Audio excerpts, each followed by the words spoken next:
Welcome to Suman TV. నేను మీ Suman TV Nag. కోల్కతాలో జరిగినటువంటి ఇన్సిడెంట్ ఇవాళ చాలామంది మనసుని కలిచివేస్తుంది. అయితే అదొక డాక్టర్ సమస్యగాను మీరు చూడాల్సినటువంటి అవసరం లేదు. ఒక మహిళ సమస్యగా మాత్రం చూడాల్సినటువంటి బాధ్యత అందరికీ ఉంది. తల్లి, చెల్లి, అక్క అనేటువంటి బాంధవ్యాలతో పెరుగుతున్నటువంటి ప్రతి మగాడి సమస్య కూడా ఇదే అని మనం భావించాల్సినటువంటి అవసరం కూడా ఉంది. చనిపోయింది ఒక డాక్టర్ అనేటువంటి విషయం కానీ, ఒక్కొక్క యాక్టర్ అనేటువంటి విషయం కానీ చూడకుండా ప్రతి ఒక్కరూ ఒక మహిళ చనిపోయింది అనేటువంటి విషయాన్ని గుర్తించాలి. ఇక్కడ మనం ఇవాళ ఇప్పుడిప్పుడే బయటకు వస్తున్నటువంటి ఆడవాళ్ళు ఉద్యోగం చేస్తున్నటువంటి ప్లేస్లో కొంతవరకైనా సరే ప్రొటెక్షన్ ఉంటుంది అనుకునేటువంటి ఆలోచనతో బయటకు వస్తున్నారు. కానీ కలకత్తాలో జరిగినటువంటి ఇన్సిడెంట్ ఒక సెమినార్ హాల్, కాలేజ్లో ఉండేటువంటి ఒక సెమినార్ హాల్లో జరిగింది. అంటే అక్కడ భద్రత ఉందా లేదా అనేటువంటి విషయాన్ని మనం చాలా లోతుగా విశ్లేషించాల్సినటువంటి అవసరం, ఆలోచించాల్సినటువంటి అవసరం చాలా ఉంది. ఇవాళ ప్రతి ఒక్కరు ఈ వీడియో చూసేటువంటి వాళ్ళు వీడియో పూర్తిగా చూసి అందరికీ షేర్ చేయండి. ఇది మన అందరి సమస్య. ఎందుకంటే ఉద్యోగం చేసేటువంటి ప్లేసుల్లోనే భద్రత లేదు అనంటే, మనం ఇళ్లలో నుంచి ఆడపిల్లని బయటికి పంపించాలి అనంటే ఎంత ఆలోచించాల్సినటువంటి అవసరం ఉందో ప్రతి ఒక్కరూ ఇక్కడ గమనించాలి. అండ్ ఇంకొకటి, సెమినార్ హాల్లోనే జరిగింది. రేపు కాలేజ్, స్కూల్ అటువంటి ప్లేసుల్లో కూడా జరిగే అవకాశం కూడా ఉంటుంది. ఎందుకు ఇటువంటి విషయాన్ని మనం చిన్నగా చూడాలి? సో ప్రతి ఒక్కరూ కలకత్తాలో అసలు ఏం జరిగింది, ఇన్సిడెంట్కి సంబంధించినటువంటి విషయాలు ఏంటి అనేది ఈరోజు మనతో పాటు సోషల్ యాక్టివిస్ట్ రామ్నాథ్ రెడ్డి గారు ఉన్నారు. సో ఆయన మాటల్లోనే అడిగి తెలుసుకుందాము. నమస్కారం రామ్నాథ్ రెడ్డి గారు. నమస్తే రాజు. సార్, జనరల్గా ఈ ఇన్సిడెంట్ అతి జుగుప్సాకరం, వినటానికి కూడా భయంకరంగా ఉంది. ఇవాళ ప్రతి ఒక్కరూ కూడా ఇది మన ఇంట్లో సమస్య అనేటువంటి విషయాన్ని గుర్తించుకొని ముందుకెళ్లాల్సినటువంటి అవసరం ఉంది. అంటే సోషల్ జస్టిస్ కోసం పరిగెత్తాల్సినటువంటి అవసరం చాలా ఉంది. కోల్కతాలో జరిగింది ఏంటి అసలు? సో ఈరోజు మనం దేశవ్యాప్తంగానే కాకుండా ప్రపంచవ్యాప్తంగా కూడా కలకత్తాలో జరిగినటువంటి ఇన్సిడెంట్ పైన మాట్లాడడం, స్పందించడం చాలామంది చూస్తున్నాం. ముఖ్యంగా మన పొరుగు దేశమైనటువంటి పాకిస్తాన్ మెడికల్ అసోసియేషన్ కూడా ఈ సంఘటన పైన ఖండించడం, ఒక ప్రెస్ నోట్ రిలీజ్ చేయడం, అలాగే యూకే, జర్మనీ, ఆస్ట్రేలియా, తర్వాత కెనడా, అమెరికా, ఇలా చాలా దేశాల నుంచి కూడా పాకిస్తాన్ సైతం స్పందించింది. సో అంటే ఈ సంఘటన ఏ స్థాయిలో ఎంత పాచవికంగా జరిగింది, ఈ స్థాయి మానవ సమాజాన్ని ఎంత బాధించింది అనేటువంటిది మనకు దేశంలోని, ప్రపంచంలోని నలుమూలల నుంచి వస్తున్నటువంటి స్పందనను బట్టి మనకు అర్థమవుతుంది. అంటే నిజంగా అక్కడ ఏం జరిగింది, ఎంత స్థాయిలో అక్కడ ఆ మహిళ బాధించబడింది అనేటువంటి అంశాలను మనం చూస్తే, అక్కడ ఏంటంటే ఇప్పుడు కలకత్తాలోని ఒక మెడికల్ కాలేజీలో పోస్ట్ గ్రాడ్యుయేట్ చేస్తున్నటువంటి 31 సంవత్సరాల మహిళ, తను అక్కడ ఒక డ్యూటీలో ఉన్నారు. సో నైట్ డ్యూటీలో ఉన్నప్పుడు ఆ అమ్మాయి పైన ఒక భౌతికమైనటువంటి దాడి జరిగింది. సో ఆ దాడి కారణంగా, ఆ దాడిలో ఆమె ప్రాణాలు కోల్పోవడం, ఆ ప్రాణాలు కోల్పోవడానికి ముందు ఆమె అత్యాచారానికి గురవడం అనేటువంటిది మనకు ప్రాథమికంగా ఉన్నటువంటి రిపోర్ట్.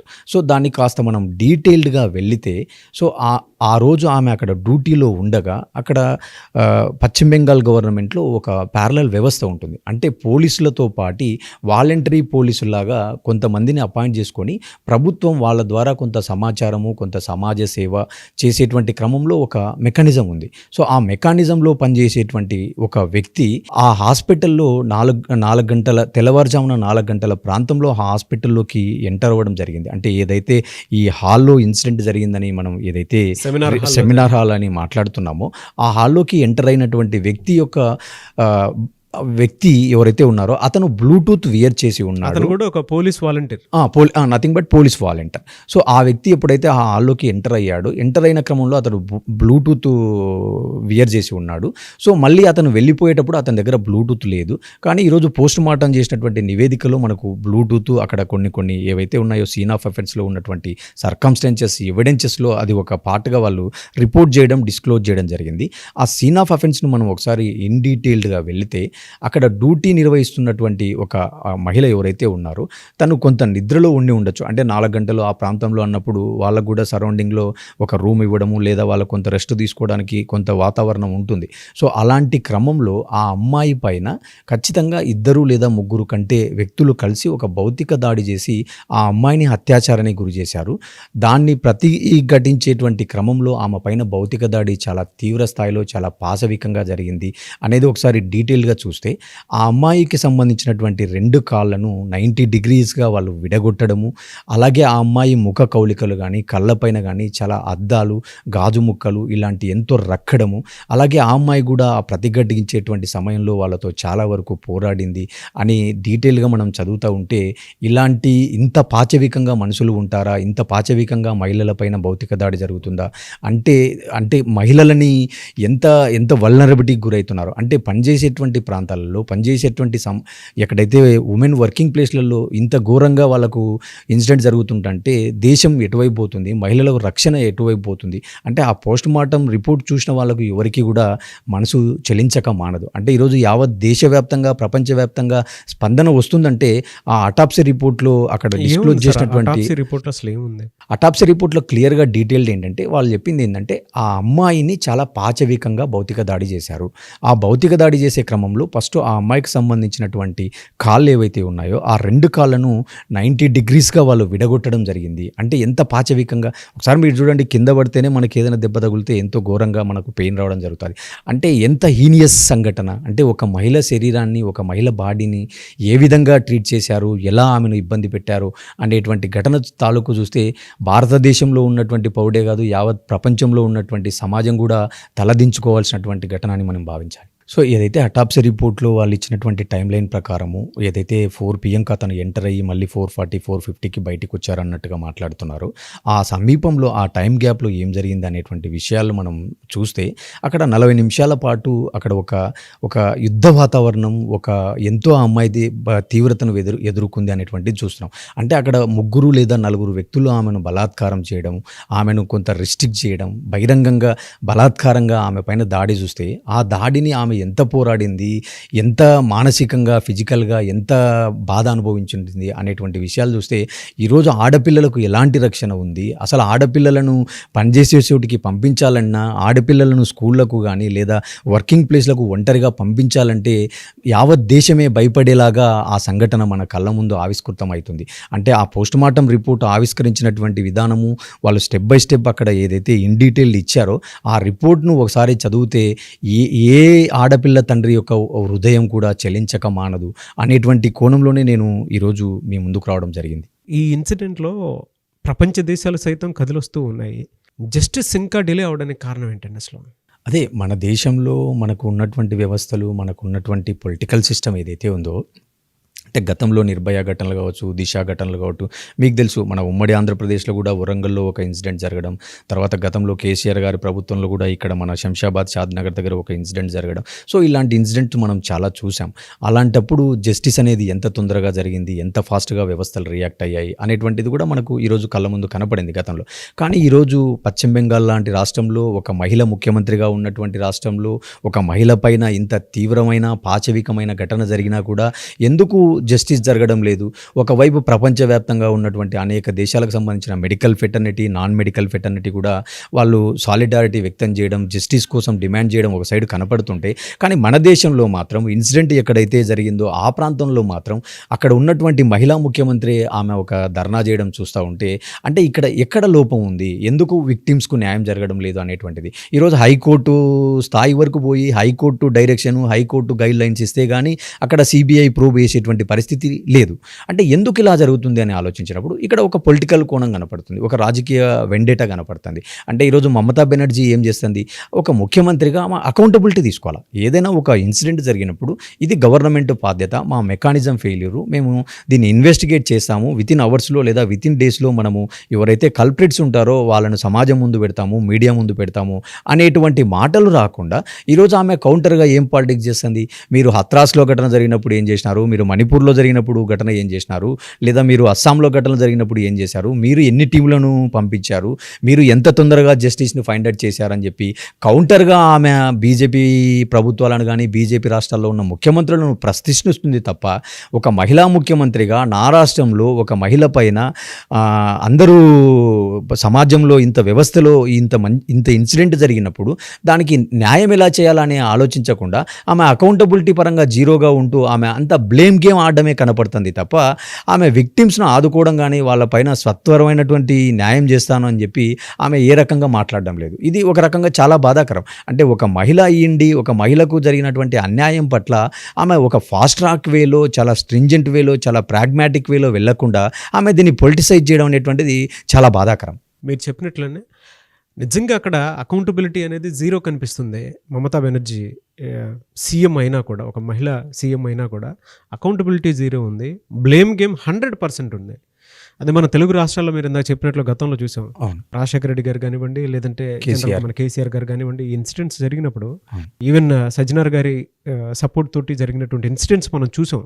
ఎలాంటి జస్టిస్ జరిగింది అనేటువంటి విషయాన్ని. అంటే సమాజంలో ఒక మహిళ పైన ఎంత పాచవికమైన దాడి జరిగినప్పుడు సమాజంలోని అనేక వర్గాల నుంచి కొంత ప్రొటెస్ట్ రావడము, వాళ్ళు ధర్నాలు చేయడము, దీక్షలు చేయడంతో సో ప్రభుత్వంలో కూడా కొంత చైతన్యం, కొంత కదలిక రావడం, ప్రభుత్వం కూడా దాని తగ్గట్టుగా కొంత స్ట్రింజెంట్ యాక్షన్స్ తీసుకోవడం మనకు కనపడ్డాయి.